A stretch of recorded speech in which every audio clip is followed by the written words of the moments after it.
Hello and welcome to this live broadcast and webinar of the second virtual Future of Work Summit. The team will be with you until 3:30 p.m. Central African Time today, bringing you 4 in-depth panel discussions, a keynote address by the Rwandan ICT Minister of Innovation, that's Paula Ingabire, and so much more over the next 3 hours. Before we get started, let's look at this short background video.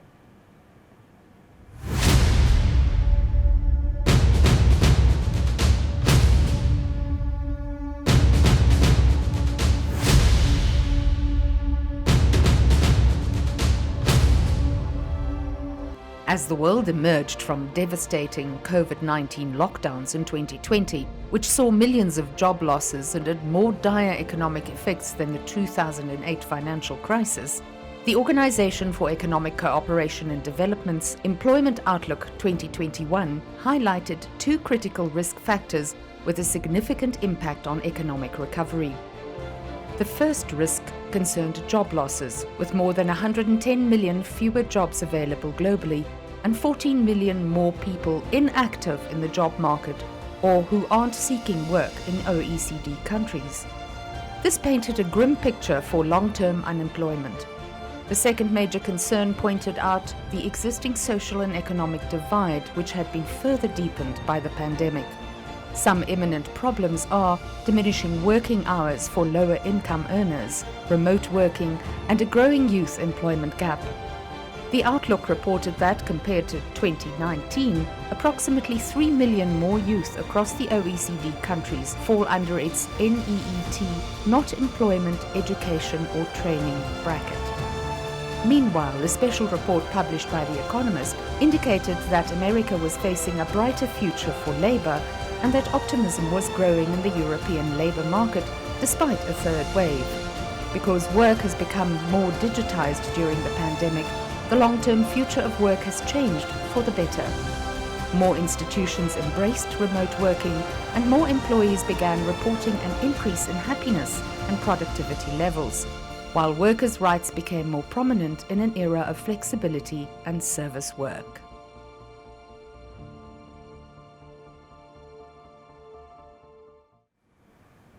Thank you, Jill. Now, for the opening remarks, we cross now to ABN Group Director Sid Wahi, who joins us from Dubai. Sid, welcome. Ladies and gentlemen, welcome back to the second edition of the Future of Work digital event series by CNBC Africa, where we unpack the latest trends that affect the way that we work. Now, COVID-19 has had a devastating impact on businesses globally, leading some analysts to predict a K-shaped recovery, using the letter K to show how some companies have continued to grow and others will inevitably decline. Companies that have a defensible business model supported by technology have been able to weather the storm better than others. Now, today our panel of experts will help us understand how rapid advances in artificial intelligence, machine learning, and automation, coupled with demographic changes, are leading to big shifts in today's workforce. These developments will also fundamentally change the relationship between employees and their employers and require a reimagining of the workplace. We'll also learn about cybersecurity and cloud and of information superhighways enabled by 5G. But most importantly, we will learn about how this impacts you. I would like to thank our sponsors, Vodacom Business and CCOM, for supporting this initiative. And I sincerely hope you enjoy today's proceedings. Once again, welcome.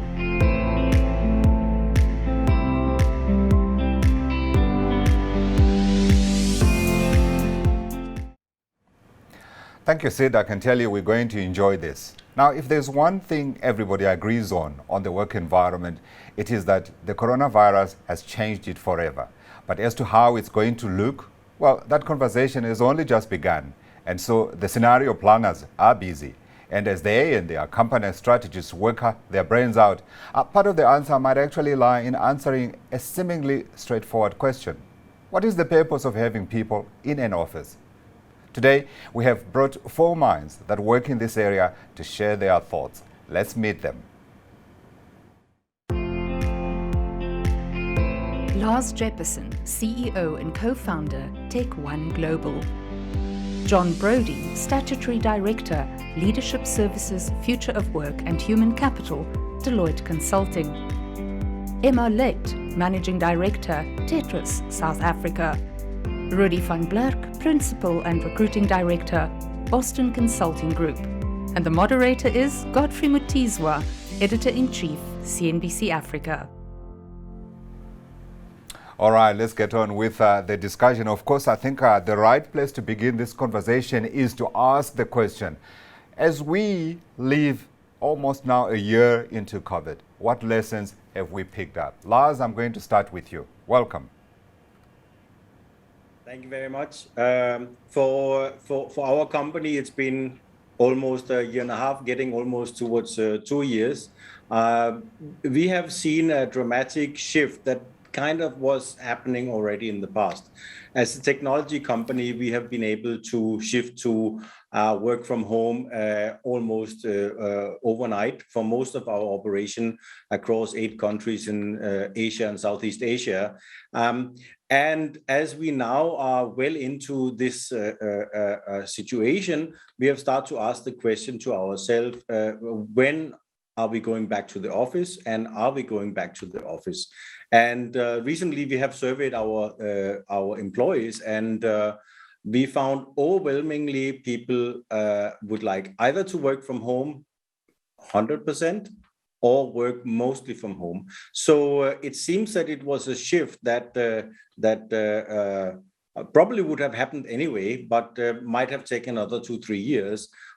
With our cities grown out of proportion and commute time and more work being done anyway online, technology was ready, and if you were ready, then you could do it. And I think we have done it. We have seen many companies do it as well. Rudy, let me come to you. Your lessons. Yeah, so I think one of the biggest lessons is just that it's possible. So Rudy, go on. Yeah, no, I think one of the big lessons is just that it's possible to work remotely, right? I think what we've seen at BCG is work that previously we thought would be impossible to do remotely, such as very operational improvement type projects. You can do that in person, right?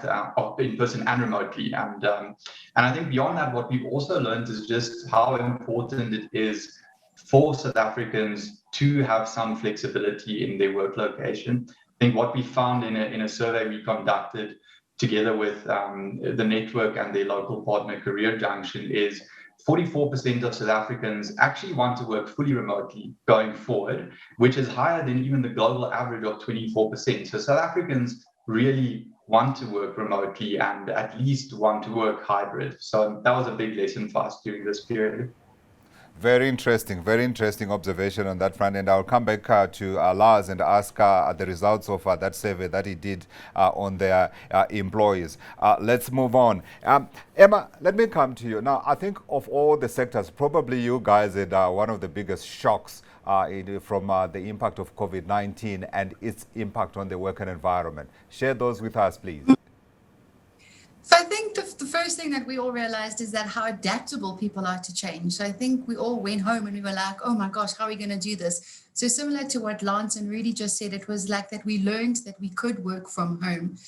I think the other big thing is that nothing's unfixable. So we had to learn and we had to change it and we had to make it better and we had to stop saying, hello, how are you 50 times on every Teams call.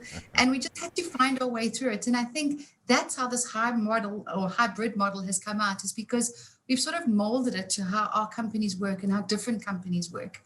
And then the third big lesson that I think I've learned as a business leader, and I think the world has learned, is empathy. I think we're starting to listen to our employees properly for the first time, to understand the circumstances that they're in, because all of a sudden you've got younger employees at home without technology or connectivity.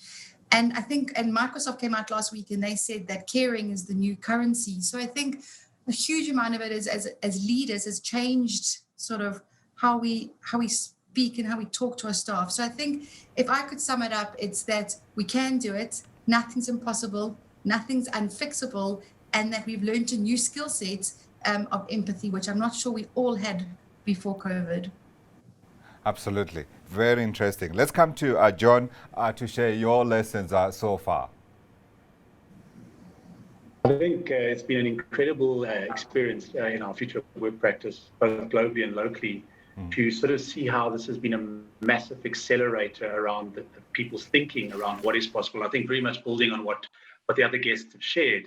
This shift in mindset where we've actually had to been forced into a change in ways of working has then opened up a whole new set of possibilities. However, I think what we're seeing, and I'm working across multiple industries and clients on the continent, is you still see leaders struggling with the change. And we've kind of seen them in three categories. There's those that are sort of the skeptical prevailers. There's things that are difficult about this new way of working. There are things that are not working that we haven't adapted to yet. So they kind of say, let's go back to the way we are. Let's get people back into the office. Then there's what we see as the dynamic stabilizers. So those people are sort of starting to say, okay, we see there's options and there's possibilities, and we can start trying to make the way we're working currently better. So sort of adapting the shifts that have happened.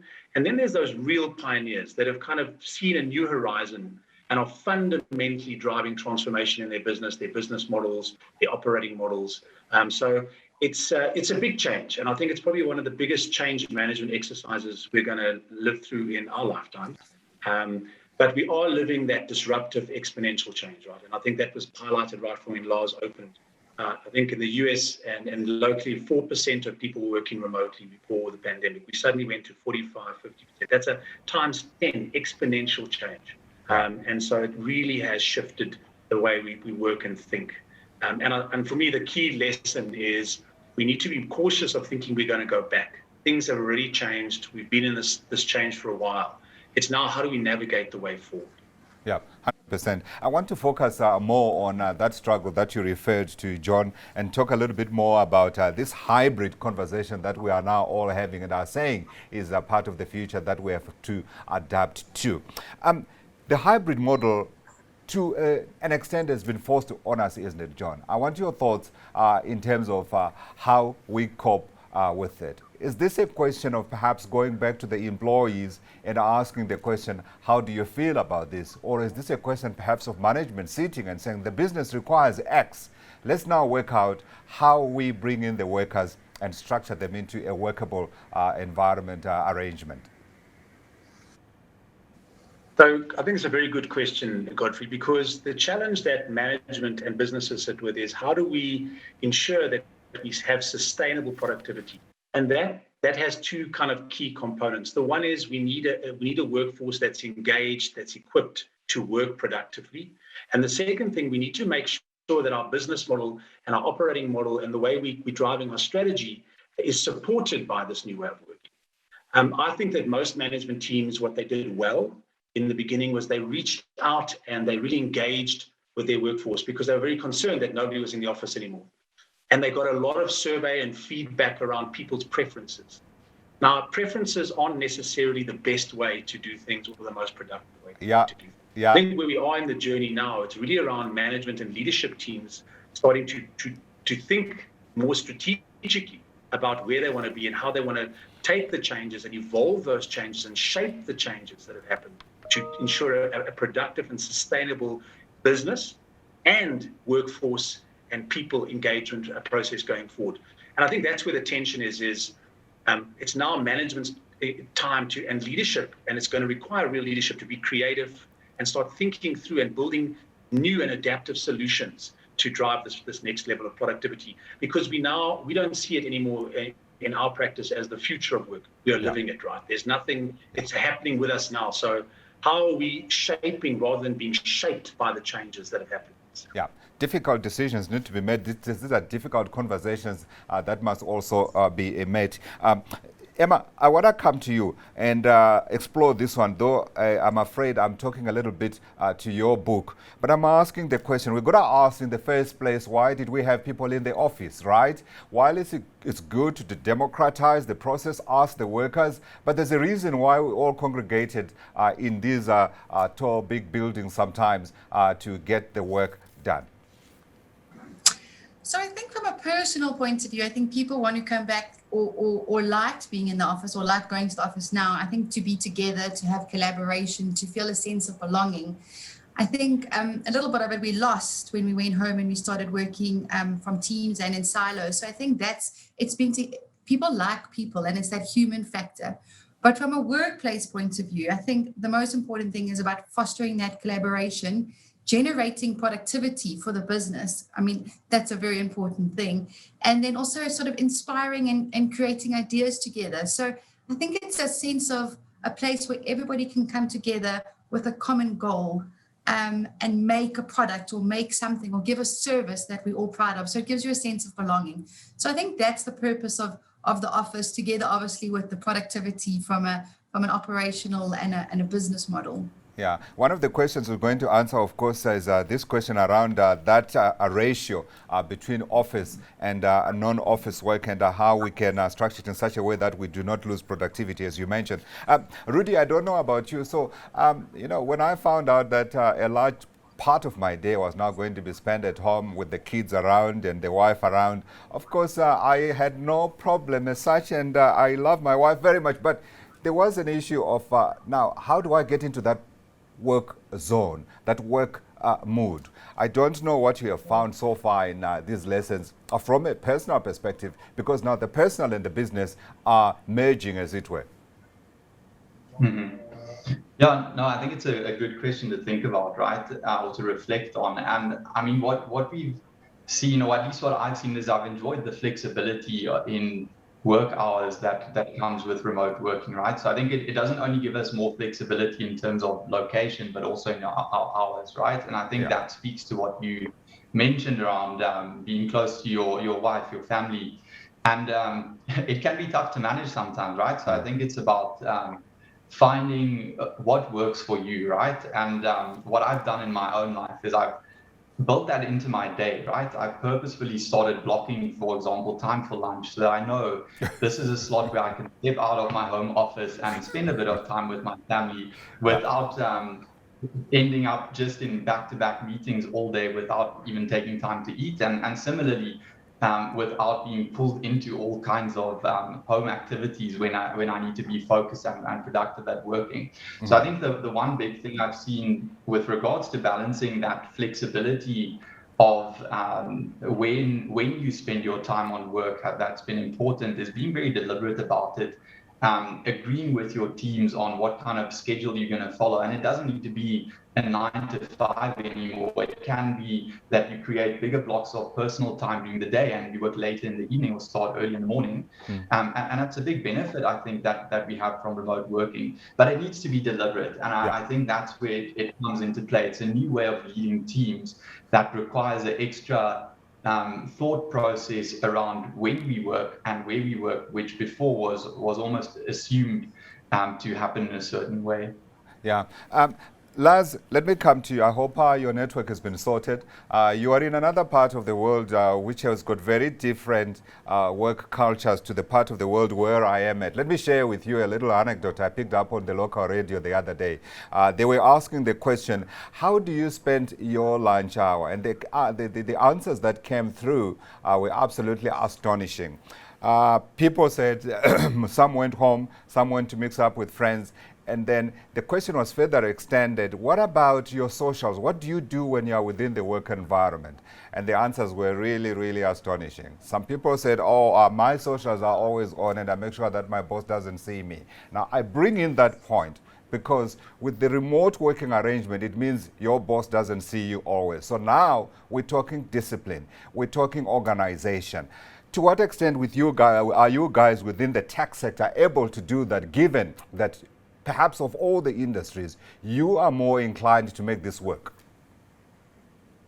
Well, I think, we have been very much focused on the outcome that an employee have, and a team and an organization. It's not so much how much time you spend and where you spend it, but what is the production, the outcome that you have in your work. And that, I think, can be fairly easily measured. So we go back to something that was there always with KPIs and organizing clear measures for everyone. it was always possible to waste your time in the office as well.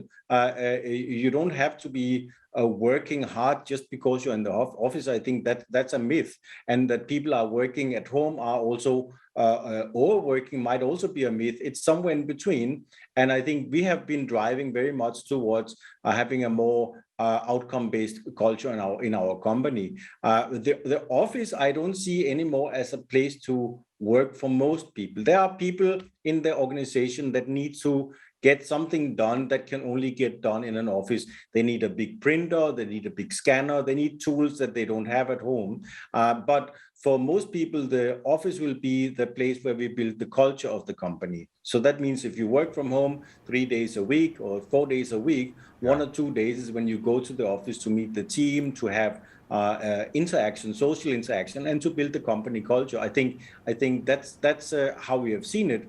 In terms of where we are located geographically in a different culture, I can see that from country to country it's very different what people prefer, but it has given us a different opportunity as an organization in terms of recruitment. We no longer have to recruit people who live within a certain commute distance from the office. We can recruit people who have the right ability, the right quality, the right attitude, but they live maybe 5 hours commute from the office. They would never come and work for us if it was a physical work. So the organization changed a lot. It's a new dynamics for an organization. It's different opportunities to drive new business as well. So the culture of the company will have to move forward as such. Absolutely. I'm picking up many points here, and I really want the others to respond to them as well. So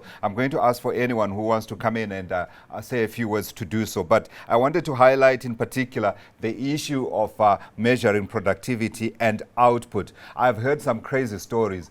The other day, the girls in the office, and I was eavesdropping a little bit, were talking about how they've heard that some companies measure apparently, or they have a way in which they're able to tell the last time you moved your mouse. And then there were stories around a permanent camera that spotlights you on your working desk and seeing whether you're actually getting any work out. So let's zero in on measuring this output and productivity. Do you want to come in? Anyone wants to come in there? Okay, come in, Emma. Yes, we'll come to you, John. I'm just going to follow on exactly what Lars says, but it is completely output. You have to set a task. You have to set a timeline, and you have to set a set of deliverables, and that's how you have to be measured on. Because like everybody's been saying, you might not be in the office all the time. It doesn't mean that you're not working. The only thing I want to caution leaders in that is that if the leader is in the office and I'm in the office, you have to be careful that you're not favoring the person in the office because you get a little bit more face time with them. But it is completely output based going forward. And I think we saw that even pre-pandemic, but now post-pandemic, it's definitely the way forward. Set a timeline, set a set of deliverables, and then get measured on that. Interesting. John? Yes, I think both have highlighted the outputs. Emma and Lars have highlighted outputs, performance management. I think that's absolutely right. But I think the thing that we're coming up a lot is the culture. And there is a broader conversation around new boundaries for autonomous teams. We need to set very clear boundaries or rules of engagement that match an autonomous environment, because trust, this is one of the biggest topics we have around performance and productivity, is this concept of trust. And we need good psychological boundaries in which people can then operate and manage. Because of the flexibility and the change happening upon us, a lot of managers have been put in a situation where it's their discretion to set and negotiate these boundaries with their teams. And that's quite challenging to do that one person by person, each person expressing their preferences. So organizations need to start setting boundaries that match the new working conditions or options.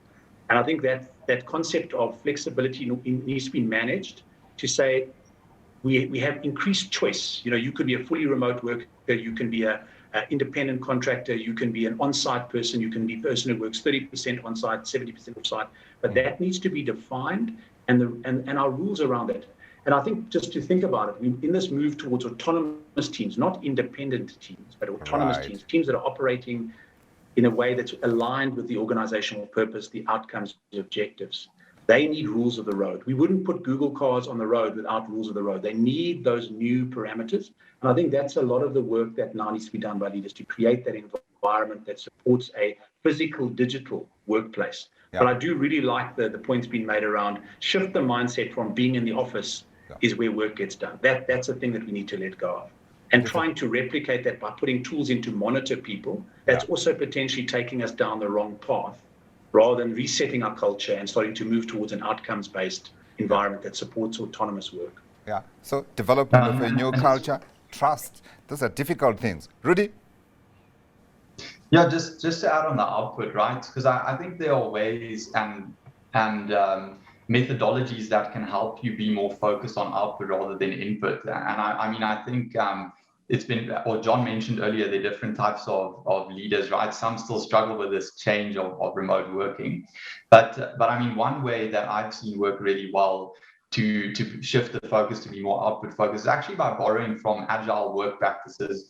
So from Agile, right, you have the methodology of agreeing on a sprint, right? For this period of time, what are we going to deliver, right? What is our product we're going to have at the end of this time? Having daily stand-ups where in the morning you sit with your team and you agree, this is what we're going to do today, and discuss the output you'll have, and then checking in at the end of the day to say, have we achieved what we set out to achieve? So I think there's a lot we can learn from Agile, actually, in terms of how we shift our mindsets to be a lot more output focused and actually increase productivity in that way. Yeah, different type of leader, culture, empathy. I don't know if these things are compatible. I wanted to move on and explore one of the other areas that we need to talk about today. This hybrid, what does it look like? Is it uniform? Should it be different? Let's begin. Emma, I'm going to start with you, and then we move through the chain. Sure. Definitely not. There's not a one size fits all. Every company has a different requirement. Every company has a different culture. Every company does a different thing. So similar to John, and what he would do is that we have to sit and understand exactly what that company needs, what kind of rotation schedule they're going to do, what kind of, how many days in the office are they going to be? Are they going to do certain types of work in the office and certain types of work at home? So I don't think there's a one fit for anything. What I do know is that we need to introduce this collaboration at work. We need to introduce teams. We need to try break down the silos. So I think Lance said that earlier, where he was like, people need to come to the office to feel that culture, that sense of belonging. And we need to encourage that water cooler talk, because I think these days we're getting caught up with a 20 minutes or a 30-minute Zoom call where it's used to just walking past, grabbing a cup of coffee. So I think we need to see what each business, what their requirements are, and then plan and design according to that. So it's an interesting journey, because we're getting to see so many exciting things, and people and companies and corporates are really investing in it. And I think that's an exciting thing that we're going to see in the future. I would not be ordinarily be found at the water cooler, but more at the coffee machine. Yes, now that we can talk about.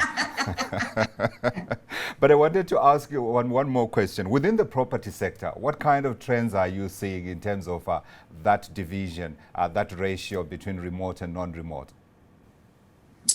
Yeah, so as we all know, the property sector got hit pretty badly in beginning of 2020 and 2021. And I think mostly affected was the corporate office and the retail and hospitality sector. But what we're seeing a lot from our clients is, we're currently in 7,000 square meters. Can you take us to 5,000 square meters? Or can we look at different ways of working? Could it be activity-based working or an agile type working that will reduce our footprint?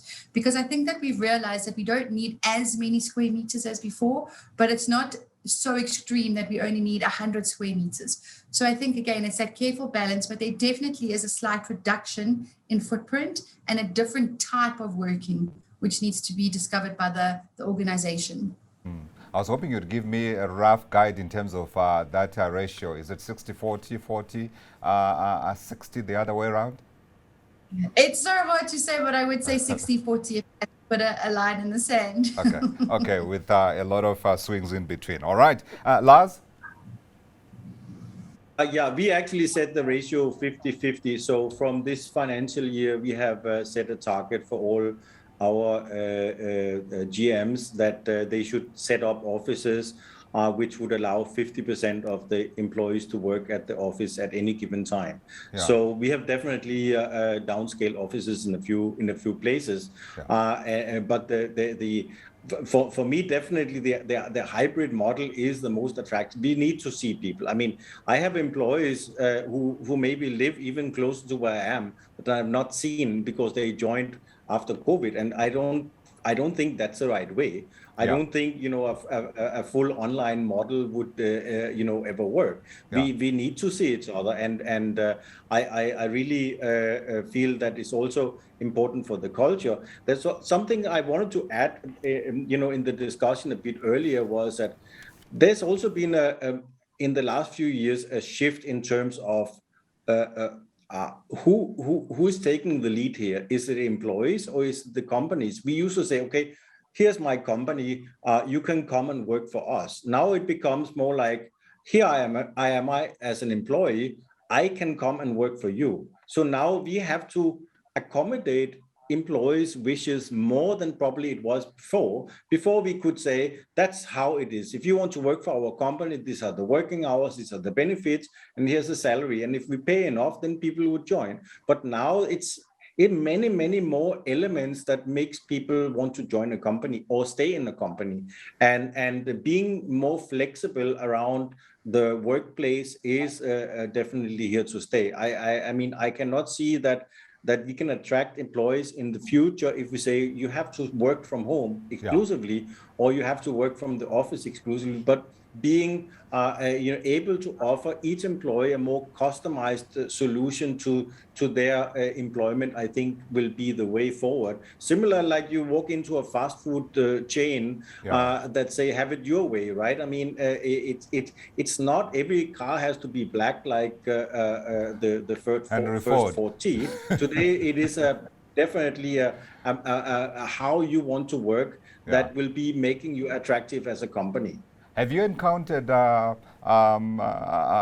resistance to suggestions that people should come to the office? I have not really encountered resistance, but I know that we have employed people in the last 1.5 years that we would not have employed earlier because of we would have expected that they would come to the office every day. And now we have employed people that if I will ask them to come to the office, I'm sure they're not going to last long. So definitely there is a resistance in that area. And I think people generally in Asia, I've seen people generally have been very happy to work from home, and I've not seen a problem with productivity or outcome. And some people hate it because they don't have a position where they can work well from home. They don't have a location at the house. They cannot set up a reasonable working place, or they have kids, or they have parents. We have a lot of young people as well living with their parents that cannot also get peace at home. So they want to work at the office. So we need to accommodate that as well. Yeah, empowerment of the individual. Very fascinating observation there. Rudy, do you want to come in? We're talking that hybrid model. What should it look like? He has spoken of 50-50, and I think Emma spoke about 60-40, but hard to put down and say this is the hard rule. Yeah, and I'm not going to give you a ratio, right? But what I think is really important I was hoping for a ratio. And differentiating not only by company, but even by role, right? And I think we've seen people do want to have at least some remote work, but I mean, there's been some discussion now, should it be the employer or an employee to define that? Yeah. And I think to attract the best talent, there will need to be some kind of hybrid model for many roles in the future. But to also create that right level of productivity for the companies actually go department by department, role by role, and be very conscious to decide, is this a role that can be 50% from home, 50% from the office? Is it 80-20? What is the ratio for this individual role? And then to also create spaces where there's flexibility, right? Where the employees can have some room to play with based on their preferences, but to create guidelines within which they can operate. Because I think what we've seen is we've been improvising a bit, and in many places it's been left up to individual managers to decide how they want to run their departments. There needs to be some structure to give employees a predictability, coupled with the role-by-role differentiation to decide what is really required. And then we're going to have to experiment and monitor how it works as we go along to see what those right ratios are for the right departments. And just one last thought on that is we'll also need to think about how do we compensate employees whose job require them to be fully on site or in person, because I think it's being seen now really as a disadvantage if you are that employee whose job requires that you work from the office full time for some individuals. So I think there's some thought that will need to be put into that as well. Absolutely. I hope my managing director is listening, because I have been forced to come into the office every single day. Thank you, Rudy. Thank you for that. John? I think to answer that question, and I'll give you a ratio view, because I think in some cases it's 100% offsite, and sometimes it's 100% on-site. But the challenge is we have to really rethink about work and re-architecting work. So the first question is, what work is best done where? And then how do we make sure that is then you design jobs and roles around that work? And that's the kind of thing that you have to take. So taking a traditional role and breaking it up and sticking people half your jobs here, half your jobs there may not be the most effective or forward-thinking way to do it. Actually looking at the work, reevaluating what the outcomes are and where the work is best done.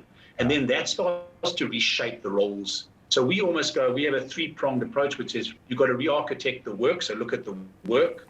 Then you unleash the workforce. You start looking at who can do that work, where can they do that work, how best can that work be delivered, and then going towards adapting the workplace. So what would the workplace look like, both physical and digital, to support that environment? And so that breaking away from a sense of an office and remote, actually we see them as two interconnected things. There's a physical and a digital. And I think, Godfrey, you start off by saying, when you kind of went into this, suddenly you found yourself in this digital, physical, your office was no longer at what was traditionally your work, it was in your home. So how do we make sure that people are set up and equipped to work productively in all of those spaces is what the workplace looks at now. So just those three things for me are quite important to think that the workplace has adapted, been forced into this change, but we haven't necessarily thought about the work, redesigned the roles, and rethought the workplace. And I'll just give you a very nice example of how that plays out.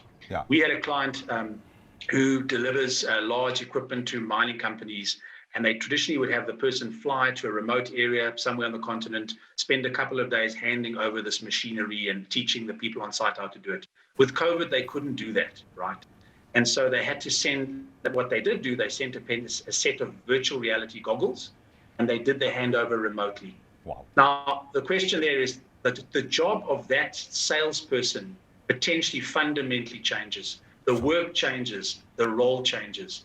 And you've got an opportunity to have a far more productive workforce where that salesperson can access people and hand over equipment 3 or 4 clients a day. Never mind one, and go and fly for 2 days, on site for 2 days. So that's when we really start seeing the value in how we redesign the work and how we deliver that work. And technology plays a big role in that. How we start leveraging the technology and enhancing the technology to support that. So we've got to also think beyond just the office, but the technology that we've been forced into adapting and adopting. If I can stay with you, John, can you explore this changing of the relationship between the company and the employee that's been alluded to by one of the guests?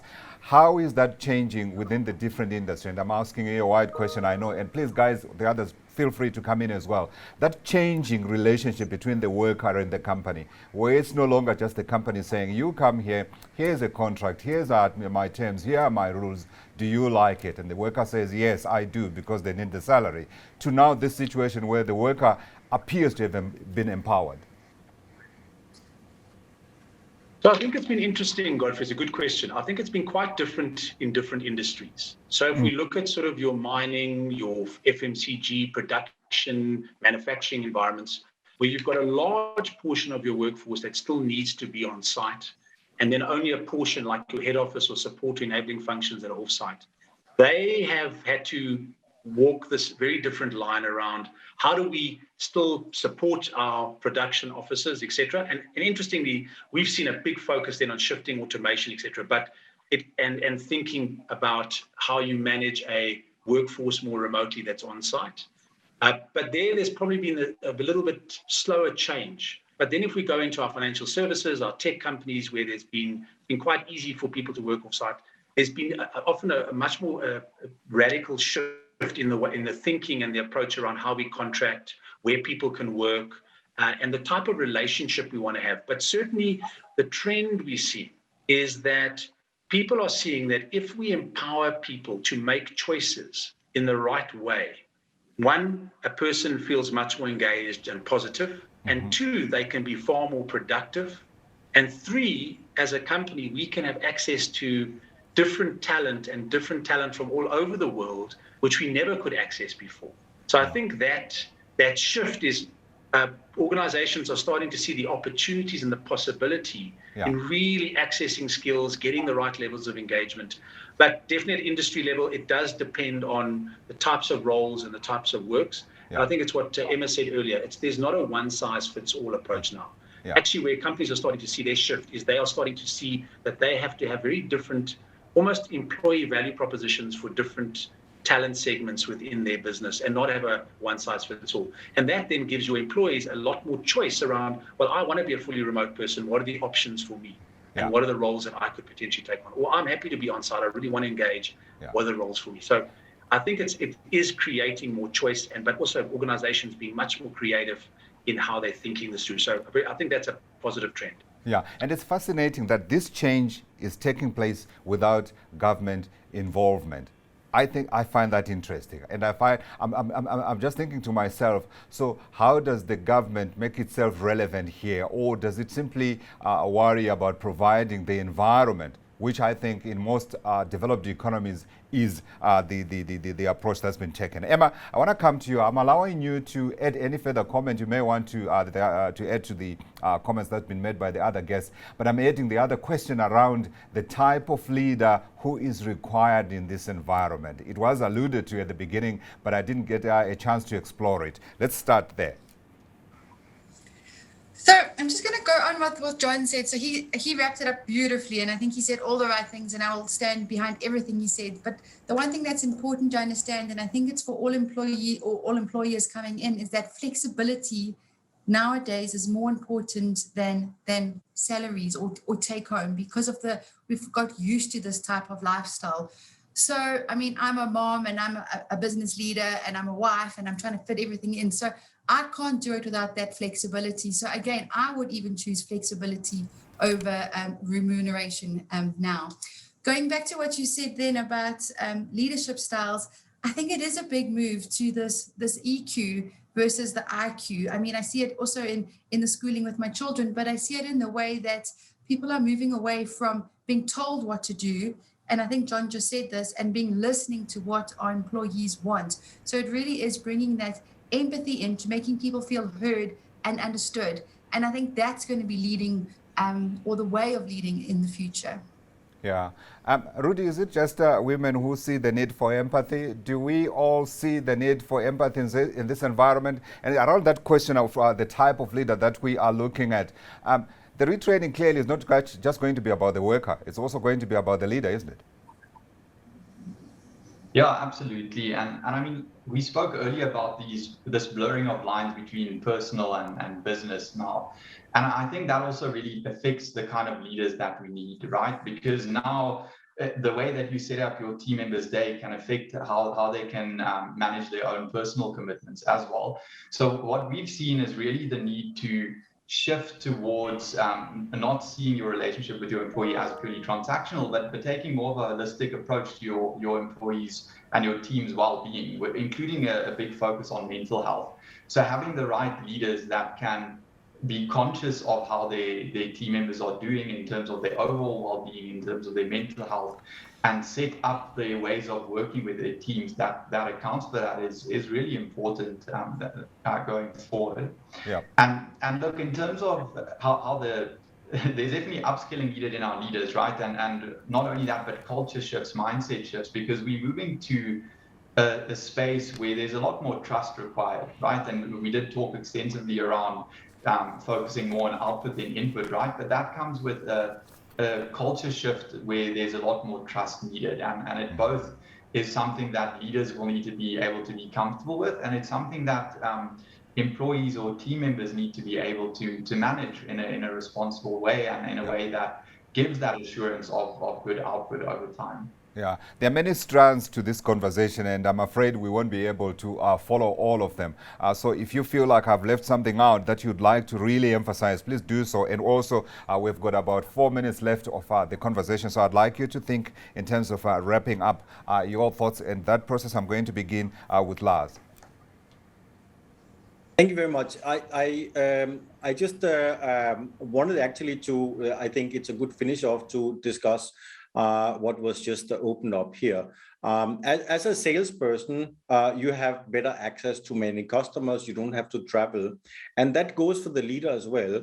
As a leader today, you might have more access to more people in your organization. My personal experience is that I am involved with more people in my organization than I was before. Because when I go to the office, I will meet with the leadership team, senior people, junior people in the organization would hardly be joining in meetings or talking. But now we have a lot of activities where we get much broader exposure in our company. So as a leader, if you lead with this technology and with this approach, you can actually benefit from this. And we have lots of initiatives in our company where I have been able to join in and be actively involved with almost anybody in the company that I would never have been before. So that would be, as a leader, my benefit from this situation, and work from home, work remotely gives me that opportunity. Thank you very much, Lars. Let's go to Rudy. I think the big takeaway for me is just that remote work and hybrid work is here to stay. So we really need to plan for it, and we need to do that in a thoughtful way, right? To really develop a thoughtful remote work strategy that considers the way we work, that considers our routines, and that differentiates by role. On top of that, I'd say it's just going to be so key to build the right culture that emphasizes the value of interpersonal relationships and viewing that interaction between employer and employee as more than just transactional relationships, but considering the entire well-being of teams, and that focuses on really what our values are as a company, because that's one thing we're also seeing is becoming more and more important for employees is company values. So a lot of new things to think about and be very thoughtful about as we go forward. Absolutely. Changing attitudes here. We're talking about John. I think just a last thought. Before COVID, we saw a trend around moving towards a more humanized workplace. And I think, like with everything, it's been accelerated. That collapsing of personal and work boundaries, and that needing for leaders that are able to empathize, connect, engage. So for me, if there's a place you wanted to invest now as an organization, it's really looking at your leaders and how we're investing in upskilling and reskilling them to lead in a different world. And that's not just about hybrid. That's about a future world with technology, different ways of managing people, different ways of engaging people, and equipping them with the tools that they can do it. We need leaders that have empathy. We need leaders who can be creative, who can innovate, who can think, who can work in that agile way. So it's really now time to kind of think about the shift that needs to be made for them, and so they can lead us into this. Because we're finding out, we're evolving, right? We haven't reached the end yet. It's going to be significant change over the next couple of years. Absolutely, lessons for every single one of us. Emma, you have the floor, and you are our last voice. I think just following on what John said, and it's what I said at the beginning, is nothing's unfixable. We have to try. We have to listen to our staff. We have to listen to different ideas, and we just have to put it into practice. And then as leaders, we have to lead by example. So I think that's another important thing, is that we can't expect everybody else to do something and then we don't do it ourselves. So I think it's leading by example, What Rudy said about trust is so important. And then protecting your culture and protecting what you've built, because that's what's going to drive productivity at the end of the day. Absolutely. Gone are the days when we needed a leader who was going to use the shambok because the worker won't be there. They will be at home. And indeed, now they are more empowered. If you shambok them, they will run away. Whether that's physical or mentally, it really doesn't matter. I have to thank my guests. My key takeaways, and I'll share them with you now very quickly. We need a different type of leader, definitely, no question. And the worker needs to be retrained, no question. But perhaps key and more important than all of these other things, it's the culture that we build within the companies and the ability to trust the workers that we are working with. Thank you very much to Lars Jeppesen, CEO and co-founder of TechOne Global, based in Manila in the Philippines. John Brody, Statutory Director, Leadership Services, Future of Work and Human Capital at Deloitte Consulting. Emma Lloyd, co-CEO of JLL Sub-Saharan Africa and Managing Director of Tetris Design and Build. And lastly, Rudy Van Bleck, Principal and the Recruiting Director at Boston Consulting Group. Thank you all for participating and for your all thoughts and for all the lessons that we need to take now going forward. It is now my honor to introduce our keynote speaker, coming to us from Kigali, Rwanda. She coordinated the creation of Smart Africa, an initiative that seeks to leverage broadband infrastructure as a driver for Africa's socio-economic growth. The keynote address is by Paula Ngabire, Minister of Information and Communications Technology and Innovation, Rwanda. Greetings from Kigali. It is a pleasure for me to join you all today for the second edition of the CNBC Africa Future of Work Summit. What a timely discussion and forum this is, with the rate of vaccinations increasing every day, and as life tends to slowly go back to what it used to be, the ways the pre-pandemic culture is shaping and transforming is at the center of many conversations today. The pandemic has disrupted every aspect of our lives, from the way we work, the way we learn, the way we interact with others, and the way we conduct business. But what we are also seeing today is that many companies and institutions are slowly trying to move back to the pre-pandemic office-based work that we were all used to. However, the pandemic has also offered an opportunity for managers, employers, and businesses to rethink how we work, where we work, what skills are needed, and what work culture is needed. Plus, it has also revealed to us the limitations and benefits of remote working, which are becoming much more clearer today. But also one thing is clear, is that the future of work should and will continue to be hybrid. The demand for flexibility in where and how people work has been there for decades, even before the pandemic. Surveys have repeatedly revealed that the majority, about 80%, of employees wish to work from home at least sometime throughout the week. The new normal is that the boardrooms have switched to online calls overnight. But despite the overwhelming sudden change, people were able to quickly adjust, and today many employees still wish for flexible working hours and setups. Even though we can't deny that in-person contact is necessary and sometimes indispensable for service delivery, studies also show that remote working has a positive impact on productivity for most of the employees. And we've seen studies that have predicted about 4.6% increase in productivity. And this is calculated as a result of the less commuting that has had to happen over the times as we went through the pandemic. And indeed, the opportunity of being able to organize ourselves, see our families a little more often, but also the fact that commute time is being replaced by working time has encouraged a lot of people to work longer hours. It's now the responsibilities of employers and managers, as hybrid working is emerging, to think through how we ensure productivity for remote working while also ensuring the health and safety of our teams as they come back to work. There's a need for a mindset shift where focus should be on productivity, efficiency, and delivery, instead of office attendance, as we've seen in most cases. Focus should also be on how we can create the right environment to help our employees attain their full potential. For policymakers in particular, today more than ever, focus and efforts should be in prioritizing how we bridge the digital divide. It's clear that the recovery is highly driven by technology, and that people with no direct and affordable access to technology or digital technologies are at a risk of being left behind in this socioeconomic development journey. While many have quickly adjusted to remote working, business models have also moved online to online platforms where they've been able to not only continue business, but also to access larger markets.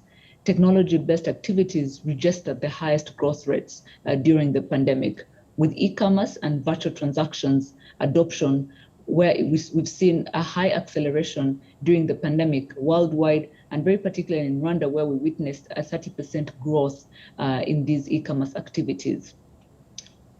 One other thing that we must be mindful of as we interact about the future of work is that it has also become more clear every day that every role is going to have a level and a degree of technology to it, irrespective of industry, whether we're talking about agriculture, retail, education. Additionally, we're also seeing a shift in the hiring trend.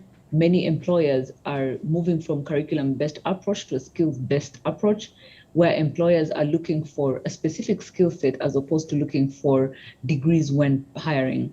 Both are reasons that are a call for organizations, the public sector, and even individuals to think critically about upskilling and reskilling our workforce, but most importantly, in thinking about the technology and digital literacy that is required to take us to the next level. And while many are afraid that technology and automation are a threat to their jobs, technology should be seen as a tool that will serve the purpose of empowering us better, but also enabling us to efficiently and productively deliver on our different tasks.